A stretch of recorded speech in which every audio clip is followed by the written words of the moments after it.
여러분 안녕하세요. 34강 지구 생명 우리를 위협하는 환경 피해. 환경 피해에서 말씀을 드리고자 하는데요. 저 흙 살리는 농사를 진행하는데 어떻게 환경 피해에 대해서 또 얘기를 하게 됩니다. 자, 전 시간에 이제 토양 유실에 대해서 말씀드렸죠. 이 시간에 이제 환경 오염의 피해입니다.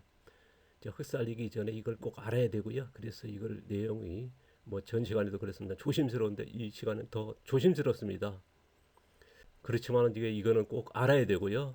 뭐 농사를 짓는 분 아니면 도시 텃밭 하시는 분들 아니면 이제 소비자들도 알아야 되는 문제 아니겠습니까? 그렇게 우리가 보통적으로 이제 이렇게 바꿔야 하지 않습니까? 뭐 유치원생도 바꿔야 된다는 거는 알 정도로요. 좀 바꿔는 당연한 거다 생각을 하네요. 그런데 이제 바꿔리 했을 때 흙이 부드러지면서 이제 비가 왔을 때 유실 문제거든요. 유실되는 그 문제에 대해서는 이제 전 시간 33강에서 자세히 좀 말씀드렸죠. 보시면 이제 이거는 이제 제주 지역이지 않습니까? 우리가 제주도 같은 경우는 이제 한라산을 끼어서 약간 경사지다 보니까 이렇게 심각해진다는 거거든요. 또 우리나라 또 경사지가 우리나라 대부분 아니겠습니까? 그래서 비 때마다 유실되는 게 굉장히 큰 문제라는 거거든요. 우리나라 전국토의 농경지 유실량을 조사한 건데 이 내용이 되게 그 강원도 지역을 중심으로 해서 많이 조사된 걸로 알고 있습니다. 백두대간 보시면 1년에 농지 토양 유실량이 41톤, 그 다음에 이제 백두대간 경사지죠? 50에서 80톤. 우리나라 그 전국토가 73%가 7도 정도의 경사지라 얘기하거든요. 그러다 보니까 선진국 OECD의 그 토양 유실량이 11톤, 우리나라가 이제 운하 전체가 32톤이요. 그래서 3배 이상의 유실되는 위험 국가로 이제 알려져 있거든요.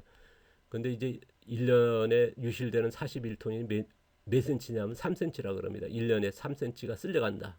그러면 3cm가 흙이 만들어진 형성 기간이 몇 년이냐면 600에서 1000년. 어떤 문헌에서 보면 1cm 만들어진 기간이 1000년 걸린다는 문헌도 있거든요. 그러니까 1년에 토양 유실되는 게 600에서 1000년 정도 걸려서 만드는 흙이 단 1년 만에 쓸려간다는 거는 이거 심각하거든요. 자, 우리가 10년, 20년, 30년, 길게 50년.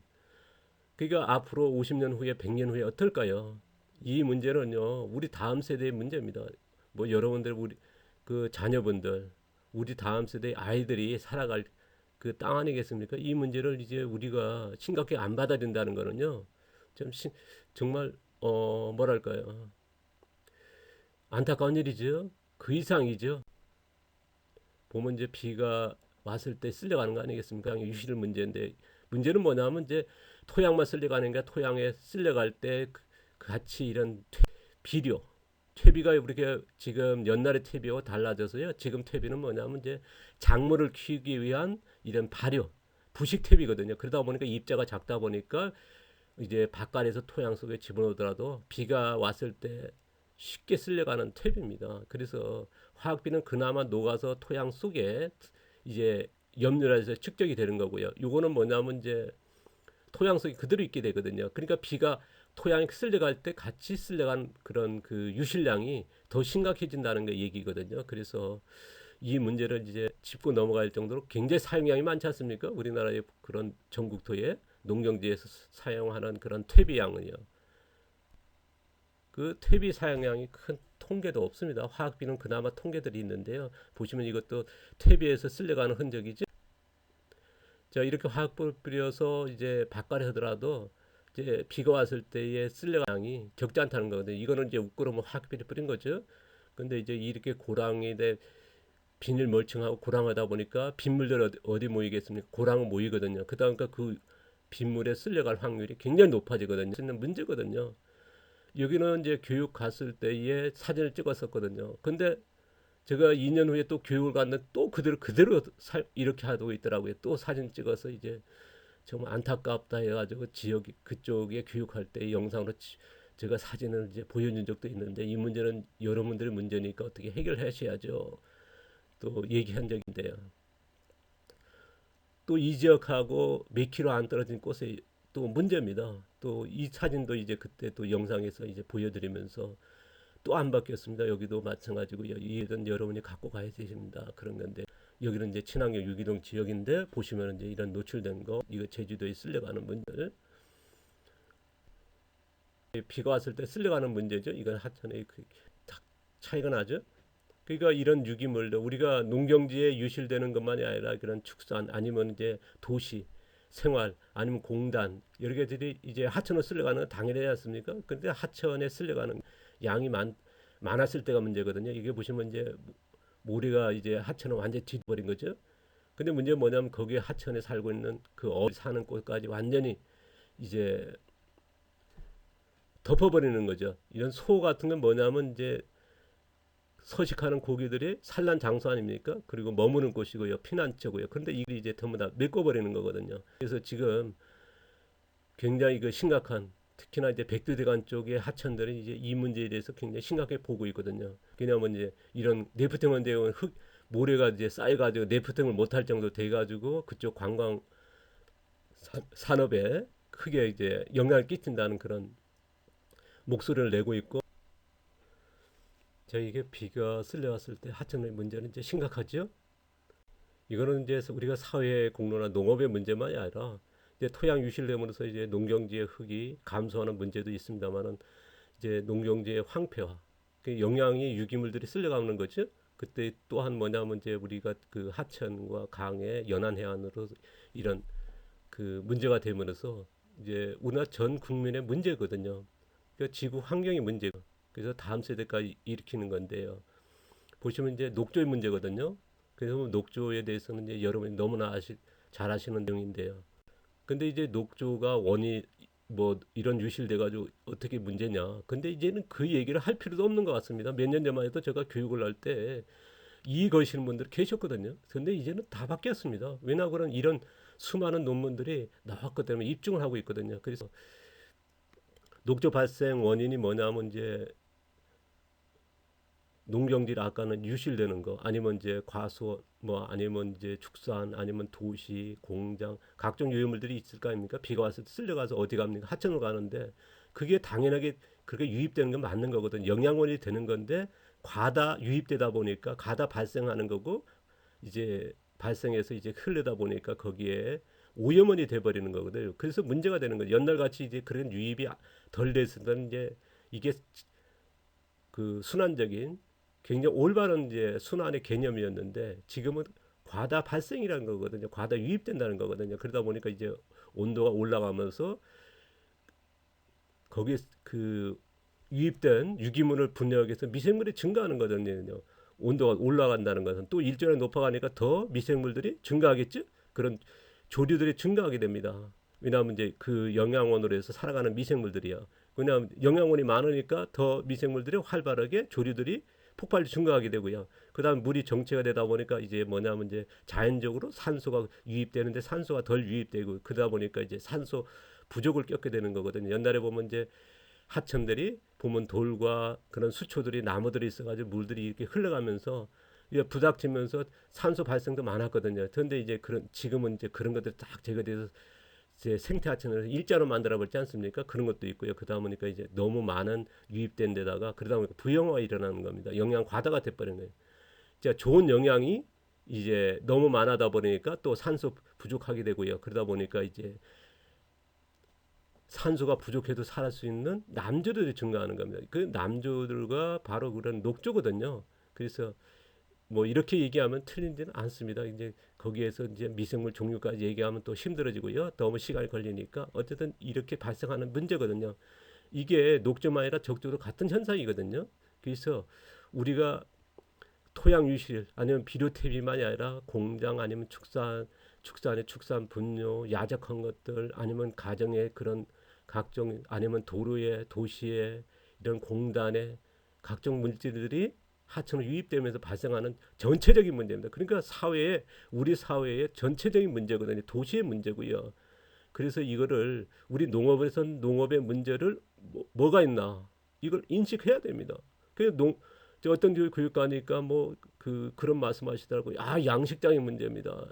그쪽에 지역에 얘기를 하니까 양식장의 문제다. 그럼 양식장으로 친다 그러면 또 양식장 하신 분 다 그럴까요? 내가 누구 탓이 아니라 우리 전체 사회의 문제라는 거거든요. 그래서 이것이 이제 받아들일 필요가 있고요. 제가 이제 전 시간 조심스럽다 했는데 이거는 또 더 조심스럽게 이제 진행 뭐 이렇게 해야 되는, 왜냐하면 제가 이제 이런 현장에서 교육을 하다 보니까 그걸 맞닥뜨리거든요. 그래서 어쨌든 이건 우리는 농업에서는 농업의 문제가 뭔지를 알고 있어야 되고 이걸 대처하고 대응하고, 아니면 이제 이런 지식적으로 분명히 언젠가는 이제 다루게 됩니다. 어떤 농사를 짓든 간에요. 그래서 알고 있으면 좋겠다. 적조 문제는 이제 뭐 다 아시는 거예요. 적조도 그렇죠. 이제 물 흐름이 좋고 한 지역에서 발생하는 거거든요. 그건 뭐냐면 산수 유입이랄까 그런 것들이 빨리 이제 흩어지지 않다 보니까 너무 많이 이제 유입되면서 발생하는 거거든요. 그래서 보면 이거는 제주도 해안이죠. 갯놈 현상, 백화 현상이라 그러죠. 제주도 해안가 전체가 이런 현상이 나타나기 시작했고요. 이미 수년부터 나타난 거죠. 그러니까 물은 파란데 보면 이제 해초가 안 자라는 거죠. 그러니까 우리 보시면은 이제 파란 번은 적조, 그 다음에 저쪽에 이제 갯놈 현상, 백화 현상이라고 그러죠. 동해안과 제주도 같은 경우는요, 이런 문제가 이제 나는 거. 자, 제주도 해안가죠. 보시면은 자, 이렇게 비가 왔을 때 쓸려가는 게 경사지다 보니까 더 심각해지죠.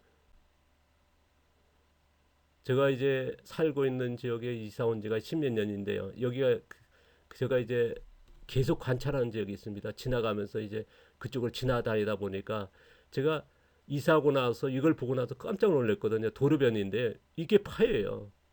파이는 게 보통 파이는 게 아니라 파이프가 보일 정도로 이제 상수도 파이프거든요. 근데 굉장히 큰 비가 왔을 때, 태풍 왔을 때 한 번에 이게 파여버립니다. 뭐 100mm 뭐 그런 식으로 올 때가 있지 않습니까? 태풍 올 때는요. 아니면 큰 장마 때는 이렇게 파여요.